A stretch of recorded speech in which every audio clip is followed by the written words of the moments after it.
ബോറടിച്ചോ? എന്റെ ഒരു ഞെട്ടല് മാറ്റിയിട്ട് ഇങ്ങോട്ട് വരാന്ന് വിചാരിച്ചോണ്ടിരിക്കുക. മല്ലിയില വിതറിയ ഞെട്ടലാണോ? അല്ല, ഒച്ച കേട്ട എന്റെ ഞെട്ടൽ ഇതുവരെ പോയില്ല. ഞാൻ എന്റെ പ്രേക്ഷകരോട് ഇതുവരെ പറഞ്ഞില്ല ആരാ ഇവിടെ വരുന്നെന്നുള്ളത്. ഇപ്പൊ എല്ലാവർക്കും ആ സസ്പെൻസ് മാറിയില്ലേ? പിന്നെ ഈ പറഞ്ഞ പോലെ സാർ പറഞ്ഞ പോലെ ആദ്യം ഒരു കാര്യം ചോദിച്ചിട്ട് ഞാൻ സാറിന് അഡ്രസ് ചെയ്യുവേ പ്ലീസ്. പക്ഷെ എന്നാലും ഒരു MLA കറിയൊക്കെ പേരൊക്കെ വിളിച്ച മതിയോ? ഓക്കെ, ഞാൻ വിളിച്ചോളാം. ഓക്കെ, അപ്പൊ ഞാൻ എന്റെ പ്രേക്ഷകർക്ക് പ്രത്യേകം ഇൻട്രൊഡ്യൂസ് ചെയ്യേണ്ട കാര്യമൊന്നുമില്ല. എല്ലാവർക്കും എന്താ പറയാ, നമ്മുടെ വീടിന്റെ ഒരു അംഗമായി മാറിയിരിക്കുന്നതാണ് സാറ്. അതുകൊണ്ട് എന്റെ പ്രേക്ഷകർക്ക് ഒരു ഇൻട്രൊഡക്ഷനോ അല്ലെങ്കിൽ ഇന്നതാണെന്നോ പറഞ്ഞു കൊടുക്കേണ്ട കാര്യമില്ല. മാത്രമല്ല, അപ്പൻ എന്ന് പറയുന്ന ഒരു വലിയ നെടും തൂണ് നമ്മുടെ മുന്നിൽ നിൽക്കുമ്പോൾ അതിന്റെ എത്രയാലും എന്താ പറയാ, അപ്പനൊരു ബലം തന്നെയായിരുന്നു നമ്മുടെ നാട്ടുകാർക്കും. അപ്പന്റെ ആ ഒരു വിയോഗത്തിൽ നമ്മൾ കണ്ടതല്ലേ, ഒരു നാട് മുഴുവനും അപ്പന് വേണ്ടി അങ്ങ് എന്താ പറയാ, നമ്മുടെ വീട്ടിൽ ഒരാൾ പോയ പോലെ അപ്പനങ്ങ് പോയത്. അതിലൊരു വലിയ പ്രയാസം നമ്മുടെ നാടിന് തന്നെ ഉണ്ട്. അതെല്ലാം അവിടെ നിൽക്കട്ടെ. ആദ്യം ചോദിക്കാം, നമുക്ക് ഫ്രം ദ ബിഗിനിങ് തുടങ്ങാം. എങ്ങനെയാ സാറിന്റെ ഒരു പഠിത്തം, ഇപ്പൊ ഈ രാഷ്ട്രീയത്തിന്റെ ഇടയിലുള്ള ഒരു ലൈഫ്, അപ്പന്റെ ഒരു ലൈഫ്, പക്ഷെ പഠിത്തം നിങ്ങളുടെ ഒക്കെ? ഞാൻ സ്കൂളിങ് മൊത്തം ട്രിവാൻഡ്രത്തായിരുന്നു. കാർമൽ സ്കൂളിലായിരുന്നു ജോയിൻ ചെയ്തത്. പിന്നെ ലയോള, സെന്റ് തോമസ്, 3 സ്കൂളിലായിട്ട് ഞാൻ കംപ്ലീറ്റ് ചെയ്തു. അത് കഴിഞ്ഞ് ഇവാനസിലെ ഒരു വർഷം ഉണ്ടായിരുന്നു. അപ്പം എനിക്ക് പക്ഷേ പേരൻസിന് നിർബന്ധം, എനിക്കും ആഗ്രഹമായിരുന്നു. എൻ്റെ പ്രിൻസിപ്പൾ എൻ്റെ 11th വെച്ച് പറഞ്ഞ് സെൻറ്റ് സ്റ്റീവൻസിൽ പോകണം. അപ്പം ഞാൻ സത്യം പറഞ്ഞാൽ അദ്ദേഹമാണ് എന്നെ ഇൻട്രൊഡ്യൂസ് ചെയ്തത് ഈ കോളേജിനോട്. അപ്പം അങ്ങനെ മനസ്സിൽ ആഗ്രഹം കിടന്നുകൊണ്ട് ഞാൻ 2004 സെൻറ്റ് സ്റ്റീവൻസിൽ പോയി. സെൻറ്റ് സ്റ്റീവൻസിൽ പോയി അവിടെ ബാച്ചിലേഴ്സ് കംപ്ലീറ്റ് ചെയ്തു. അത് കഴിഞ്ഞ് ലോ എടുത്തു. ലോ കഴിഞ്ഞ് മാസ്റ്റേഴ്സ് ഹിസ്റ്ററി എടുത്തു. അത് സ്റ്റീഫൻസ് വഴിയാണ്. പക്ഷേ സ്റ്റീഫൻസിന്റെ പ്രത്യേകത വെച്ചാൽ, ഡിയുടെ പ്രത്യേകത വെച്ചാൽ കോളേജിന്റെ പേര് കാണും, പക്ഷെ പഠിത്തം ക്യാമ്പസിലാണ്, യൂണിവേഴ്സിറ്റി ക്യാമ്പസിലാണ് മാസ്റ്റേഴ്സ്. അപ്പോൾ അവിടെ മാസ്റ്റേഴ്സ് ചെയ്തു. പിന്നെ 2 LLM പല സമയത്തായിട്ട് എടുത്തു. അതാണ്.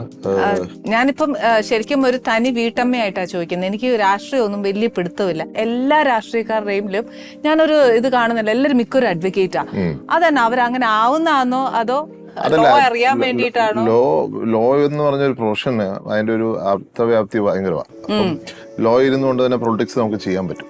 അപ്പം പൊളിറ്റിക്സ് എന്ന പ്രൊഫഷന് ഇൻകം ഇല്ലാത്തൊരു പ്രൊഫഷനാണ്. അപ്പം അതിനെ ലോ സഹായിക്കുന്ന ഒരു കാര്യമാണ്. ഇപ്പം നമ്മളിപ്പോൾ ഡോക്ടറാണെങ്കിൽ ഫുൾ ടൈം അത്ര എളുപ്പമല്ല എൻ്റെ കൂട്ടത്തിൽ പൊളിറ്റിക്സ് ചെയ്യുക. ലോയിലെ പഠനം നമുക്ക് മാനേജ് ചെയ്യാവുന്ന പഠനമാണ്. അതിന് ഇച്ചിരി ലോജിക്കും കാര്യങ്ങളൊക്കെ അറിയാമെങ്കിൽ നമുക്ക് ഒരു വിധം പിടിച്ചിരിക്കാം. അതിന് ഡോക്ടർ പോലെ ഒന്നും പഠിക്കണ്ട, അത്രയും പഠിക്കണ്ട. അതാണ് എനിക്ക് പഠിക്കാൻ. എങ്ങനെയായിരുന്നു? സത്യം പറഞ്ഞാൽ ലോയ്ക്ക് പോയതല്ല. ഞാൻ അരമണിക്കൂർ മാത്രമേ പഠിച്ചുള്ളൂ. എനിക്ക് അതിനകത്തൊരു 360 റാങ്ക് കിട്ടി, മെയിൻ സെന്ററും കിട്ടി. അതുകൊണ്ട് മാത്രമേ എനിക്ക് തന്നെ അറിയാലോ, അതുകൊണ്ടാണ് ഞാൻ അതങ്ങ് എടുത്തത്. പക്ഷെ അതിന് JNU പോണെന്ന് നടന്നില്ല. അപ്പം ഇത് വന്നപ്പോഴത്തേക്ക് കാരണം എനിക്കൊരു ആപ്റ്റിറ്റ്യൂഡ് ഉണ്ടെന്നുള്ളത് തോന്നൽ വന്നു. അപ്പൊ ഈ കോളേജ് ലൈഫിലൊക്കെ പൊളിറ്റിക്സ് ഉണ്ടായിരുന്നു? പിന്നെ കോളേജ് ലൈഫിൽ അതിനു മുമ്പ് അല്ല, ഞാൻ യുവാനസിലെ ഒരു വർഷം KSU. ഡൽഹി ഞാൻ സ്റ്റീഫൻസി വന്നപ്പോൾ സ്റ്റീഫൻസി KSU എന്നുള്ളത് പൊളിറ്റിക്സ് ഇല്ല, ABP അങ്ങനെയൊന്നുമില്ല. അവിടെ പൊളിറ്റിക്സ് ഇല്ലാത്തൊരു രാഷ്ട്രീയമാണ്. അപ്പൊ ഞാൻ ഇലക്ഷൻ മത്സരിച്ചപ്പോൾ എല്ലാ പാർട്ടിപ്പെട്ടവരും എൻ്റെ കൂട്ടത്തിലുണ്ടായിരുന്നു. സോ ഏത് അഫിലിയേഷനുള്ളവർ, BJP ആണ്, CPM ആണ്, അങ്ങനെ ഒരു രാഷ്ട്രീയം നോക്കിയിട്ടല്ല അവിടെ. നമ്മൾ ഫ്രണ്ട്ലി ബേസിലുള്ള ഇലക്ഷനാണ്. അപ്പം ആ ഇലക്ഷന് എനിക്ക് 110 വോട്ടിന്റെ മാർജിൻ, എൻ്റെ 3 വർഷത്തെ ഏറ്റവും വലിയ മാർജിൻ അതായിരുന്നു. ഈ മാർജിൻ കിട്ടുക എന്ന് പറയുന്നത് ഇറ്റ്സ് നോട്ട് സോ ഈസി. പക്ഷെ എന്നാൽ ഈ മാർജിൻ കിട്ടുക എന്നുള്ള ഒരു മാതൃക എന്ന് പറയുന്ന ഒരു സാധനമല്ലോ, ഒരു സാധനം നമുക്ക് അതിന്റെ ബാക്കിൽ വർക്ക് ചെയ്യണമല്ലോ, ബാക്കപ്പ് ഉണ്ടല്ലോ.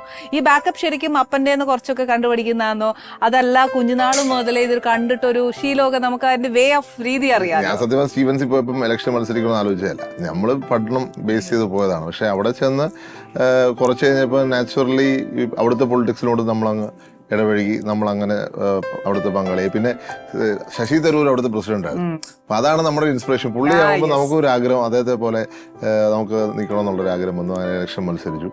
അപ്പം അതേസമയം അപ്പയുടെ ഫുൾ സപ്പോർട്ടും ഉണ്ടായിരുന്നു. മെന്റലിയും ഒക്കെ പുള്ളി സപ്പോർട്ട് ചെയ്തു.